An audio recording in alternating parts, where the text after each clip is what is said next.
Hi everyone! Welcome back to my channel.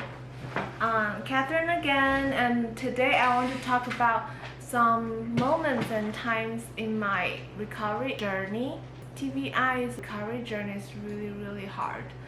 There have been some really hard moments, some sad and scary moments. Also, there are some happy moments for me too. So today I want to talk about those moments in my journey. I want to share with everyone here. First, let me talk about the hard times, because that's the majority moments in my recovery journey, in my early journey. The first hard time I can think of is when I couldn't drink water. I knew they were feeding me water through my peg, but it feels 100% different. It's not even close. I always drank a lot of water, so not being able to drink water from my mouth was really hard for me. At my early stage, I think I wasn't really fully conscious, and I always tricked my dad and Jason, tried to ask them to give me water. And when I tell my dad, I was like, "Dad, I know you're the best, please give me some water, some ice cubes." And then for Jason, there was one time I threatened him. I was like, "If you don't give me water, you're not gonna have a girlfriend anymore." And the second hard time was before my cranioplasty this year. I couldn't sleep on my right side, and since my teenage year, I always sleep on my right side, because in my mind it's not medically correct at all. I don't have any proof, but in my mind my heart is on the left, so I shouldn't give my heart too much pressure by sleeping on the left. So I always sleep on the right, and not able to sleep on my right because of this partially no skull. It was really hard. I can only sleep flat or on my left side, and during the night Jason had to like turn my head, because I leaned a little bit on my right. That was really hard. At the same time, because of part of my skull not being there, every time when I wasn't on bed, I had to wear my helmet. It was really not easy. And then the hard time was when I had the trach on, because it has like oxygen air blowing in my throat, and the oxygen was really cold. I had trouble sleeping every night. And in my early recovery stage, my mobility was really bad, so I had to use the commode in the bathroom. At that time, I wasn't normal at all, but I think consciously I was like, I tried to feel like a normal person. So the fact that I had to use the commode made me feel like not normal at all. And then the hard time was whenever I went out, I had to use my wheelchair. I had to sit on there, and my parents or Jason had to push me to all the therapy sessions, all the doctor appointments. At that time, my mobility wasn't as good as now. I always felt a little bit envious / jealous of normal people on the street. I always stare at them, like how they walk, how they lift their feet, how they move their legs, stuff like that. And I would always dream one day I want to be like them, walking on the street. Talking about wheelchair, in the early stage of my recovery, my mobility was really bad. So bad that I had to sit on the wheelchair to be pushed to the bathroom. After I got off my trach, my next step was to get off my peg. And after I got off my peg, I could start eating. And the first meal I had, because it was like over 2 months not eating at all, my cheek got tired after chewing for like 20 or 30 minutes.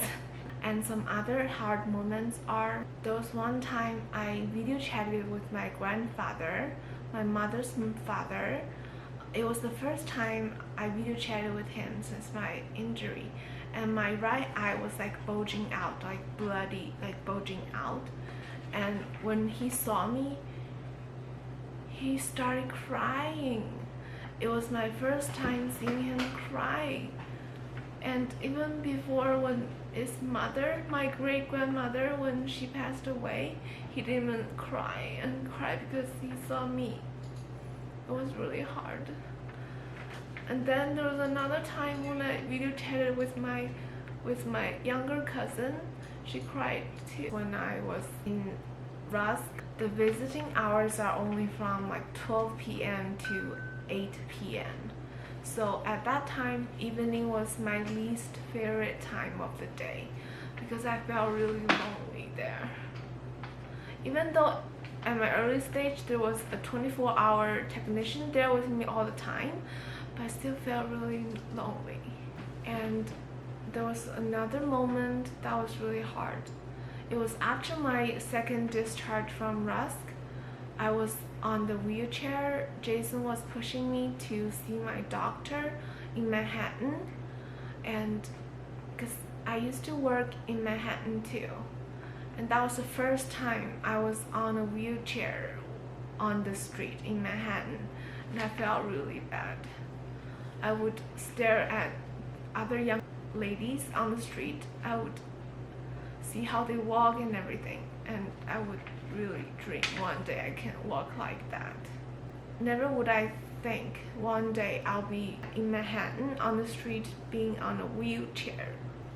Also, whenever I was on my wheelchair on the street, when I saw people running or cycling, I would be envious because I would think, oh, I used to be like them, but not anymore.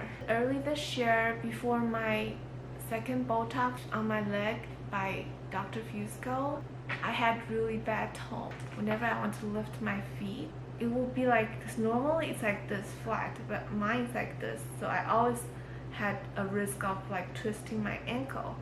So before my Botox, I was having a hard time walking without putting on my brace. There was one time I tried to, after showering, I wanted to try to walk without any brace from bathroom to bedroom. It's very close. But I had a really hard time. It was really hard because every time I would try to lift my ankle, it's like this. So I would twist. So I always do like this, like tap and down, tap and down. So for like now, it takes me 10 seconds to walk that distance. It took me and my mom 3 minutes that day. It was really hard. Because I'm a very ambitious person and I like to work, to do hard work. So all the therapy sessions, they were never hard for me because I knew that's what I need to do. Besides hard moments, there were some sad/scary moments for me. After I got discharged from my Maimonides and I went to Rusk rehab, I wasn't fully conscious. The first time when I knew that I had an accident which led me having a traumatic brain injury, I was very confused, frustrated. I would constantly ask myself and people around me, why me? Why this happened to me? And I would ask myself, I would imagine, what could I have done to prevent this from happening? At that time, I really wish Harry Potter was real. So Hermione could help me travel through time to tell Katherine on July 4th of 2021 to not bike in Prospect Park. But I knew Harry Potter is not real. So on WeChat, I sent a message to myself. I was like, if by any chance, Katherine, you received this message before July 4th, 2021, please make sure you don't bike that day in Prospect Park. When I was at Rusk, all I knew was I had to do all the therapy sessions to get better. I just knew that I had to wear that helmet every time I'm off bed. And the first time that I knew I had to do cranioplasty, eventually, I was very scared because every surgery has risk, and I didn't want to die, and I didn't want to have my head cut open. I was very scared. I was even thinking, what if I don't do the cranioplasty? What if I don't mind wearing the helmet for the rest of my life. As the time goes close to my surgery date, I was even more scared. The week before my cranioplasty, I was so scared and worried that I went to the bank with Jason, and I gave authority to Jason to handle my bank account just in case if I didn't make it, because I'm the only child of my parents and I feel like it's my responsibility to take care of them, even though I don't have much savings. But I want to make sure that if I didn't make the cranioplasty, I can give whatever I have to them. And as the time goes even closer to my cranioplasty, I was scared. I was even more scared. The night before my cranioplasty, I was crying out so loud for like 20 minutes. Now thinking about it, that was funny. But at that moment, I really was really scared. And I said, I love you to Jason and my parents and my bestie Deng, because I didn't know if... Just in case that's my last time saying that to them. I was really scared. And also, because of my sunken head syndrome, my left hand lost some function after I gained some during my rest stay. That was a hard time because I just looked at my hand. It just didn't open. And I feel bad for my right hand. The reason is because whenever I wash my hands, it's like my left hand is like that. It's like one hand's job. It's like one hand's battle. And when I open anything, sometimes I even use my legs to hold the bottle, and then I use my right hand to open it. It was really hard. Of course, there were some hard times, sad times, but I've also had some good moments, some happy moments in my recovery journey. The top thing is I got to spend so much time with my parents. I am from a small county, a small town in China. After my high school, I went straight to Shanghai, the big city, for undergrad education. And after that, I came to US, to New York for grad school. So before my injury, I hadn't even spent more than 4 weeks in total with my parents since I turned 18 years old. So it was a happy time that I get to spend so much time with my parents. The three of us got the chance to celebrate together for each one's birthday for a year. And like I mentioned before, I couldn't drink water before, so my first sip of water was like really good. It was at Rusk. After I got off my trach, I had to do a swallow test for them to test if I could drink water. And my speech therapist, Jennifer, was there with me when I did my swallow test. When I got my first sip of water, it was like, oh my god, paradise. It was so nice. And my first taste of food, it was also with my speech therapist, Jennifer. I got to eat one cracker in one of my speech sessions with Jennifer. It's a very normal cracker, but at that moment, I loved it. It felt like so yummy. And there is a funny memory I had. There was one night, in the middle of the night, I felt like using the bathroom, so I pressed a button to call the nurse. And one male nurse came in and he tried to help me use the bathroom, and then I straight yelled at him. I was like, I want a girl! I think it's funny because I wouldn't even say that if I'm like fully conscious like I am now. But he got the idea, and then he was like, okay, I'll get you a female technician to help you. I think that was really funny. And another good memory, happy memory of my journey was when I got off my trach, my speech therapist, Jennifer, she promised me to have a celebration with me. And she brought me some watermelon, so we ate the watermelon together to celebrate me getting off the train because I like watermelon a lot. Because watermelon is my favorite summer fruit. So now every time I see a watermelon, I think of Jennifer. And there's another speech session. I had another therapist covering for Jennifer. Her name is Liette. She asked me, "Katherine, do you remember my name?" I was feeling so confident because I knew how her name spelled, but I just didn't know how to pronounce it. I was like, so I answered her, "I know your name. Your name is Laya." And then she was like, "You call me liar?" I think that's really funny. Her name is Liette. Another happy moment of mine was after my cranioplasty. A few days after that, I was able to sleep on my right side. That's my norm.